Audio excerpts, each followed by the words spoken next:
गोंदिया जिले में आज रोजगार का बड़ा अवसर देखने को मिला। जिलाधिकारी प्रजित नायर के हाथों 158 अनुकंपा धारकों और महाराष्ट्र लोक सेवा आयोग यानी एमपीएससी परीक्षा पास करने वाले 43 उम्मीदवारों को सरकारी सेवा के नियुक्ति पत्र वितरित किए गए। इन नियुक्तियों से जहां अनुकंपा धारकों के चेहरों पर मुस्कान छा गई, वहीं एमपीएससी में चयनित होकर नियुक्ति का इंतजार कर रहे उम्मीदवारों को भी राहत मिली। राज्य के मुख्यमंत्री देवेंद्र फडणवीस और उप मुख्यमंत्री अजित पवार के मौजूदगी में मुंबई में राज्य रोजगार मेले का आयोजन किया गया। मुख्यमंत्री देवेंद्र फडणवीस ने इस अवसर पर अनुकंपा धारकों और एमपीएससी परीक्षा पास कर सरकारी नौकरी प्राप्त करने वाले युवाओं को शुभकामनाएं दी। उन्होंने बताया कि राज्य में 70% अनुकंपा धारकों की नियुक्ति पूरी की जा चुकी है और शेष 20% लोगों को भी जल्द ही न्याय मिलेगा। या वर्षात तसं तर भरपूर लोकांना अनुकंपा भरतीमध्ये आम्ही घेतलेलं आहे। तर आज 221 लोक आहेत, त्याच्यापैकी 158 लोक अनुकंपा भरती अंतर्गत आहेत आणि 42 लोक याच्यामध्ये एमपीएससीचा त्यांचा भरती झालेला आहे, त्यांना नियुक्ती देण्यात येतात।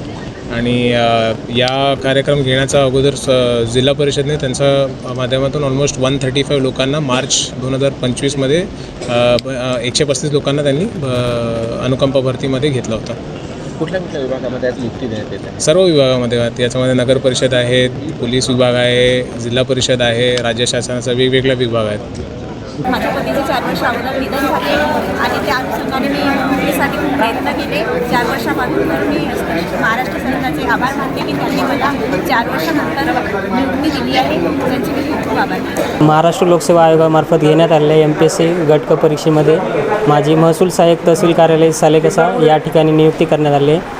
त्याबद्दल माननीय मुख्यमंत्री महोदयांनी जे 150 दिवसाचा कार्यक्रम आयोजित केला होता, त्या आयोजित कार्यक्रमामध्ये महाराष्ट्र लोकसेवा आयोग व अनुकंप उमेदवार यांना सोबत प्रतिनियुक्ती देण्यात आली। त्याबद्दल जिल्हाधिकारी कार्यालय गोंदिया व मुख्यमंत्री महोदय यांचे मनापासून आभार। अथक केलेल्या परिश्रमाला आज संघर्षाला फळ भेटलं, याचा खूप खूप मला अभिमान आहे। असेच महाराष्ट्राच्या मुख्यमंत्री मार्फत असेच कार्यक्रम होत राहतील हीच अपेक्षा आहे। ही एक्झाम 2023 आहे। महाराष्ट्र एमपीएससी ग्रुप सी घटक महसूल सहाय्यक 2023ची भरती आहे। मग त्यानंतर प्रिलिम्स, मेन्स आणि कौशल्य चाचणी आणि आता ही नियुक्ती। बरीच वर्ष म्हणजे जवळपास 3 वर्ष झाले त्या गोष्टीला। आणि सांगायचं म्हटलं तर महाराष्ट्र शासनाने घेण्यात येणाऱ्या राष्ट्रनेता टू लोकनेता ह्या कार्यक्रमाअंतर्गत 150 दिवसाचा कार्यक्रम अजून वाढवण्यात आला आणि त्या अंतर्गत आम्हाला नियुक्तीपत्र दिलं। त्याबद्दल माननीय मुख्यमंत्री देवेंद्रजी फडणवीस यांचे खूप खूप आभार। तसेच माननीय जिल्हाधिकारी साहेब यांचे खूप खूप आभार।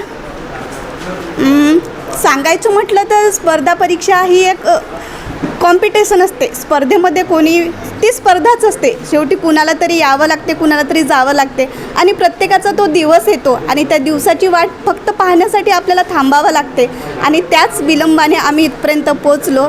गोंदिया जिलाधिकारी कार्यालय के नियोजन भवन में आयोजित इस कार्यक्रम में विभिन्न विभागों के अधिकारी, अनुकंपा धारक, एमपीएससी में चयनित विद्यार्थी और उनके परिजन बड़ी संख्या में मौजूद थे।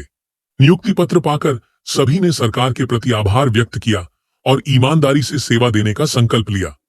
राज्य सरकार द्वारा चलाए जा रहे इस रोजगार अभियान से न केवल बेरोजगार युवाओं को रोजगार का अवसर मिल रहा है, बल्कि अनुकंपा धारकों को भी नई उम्मीद की किरण दिखाई दे रही है।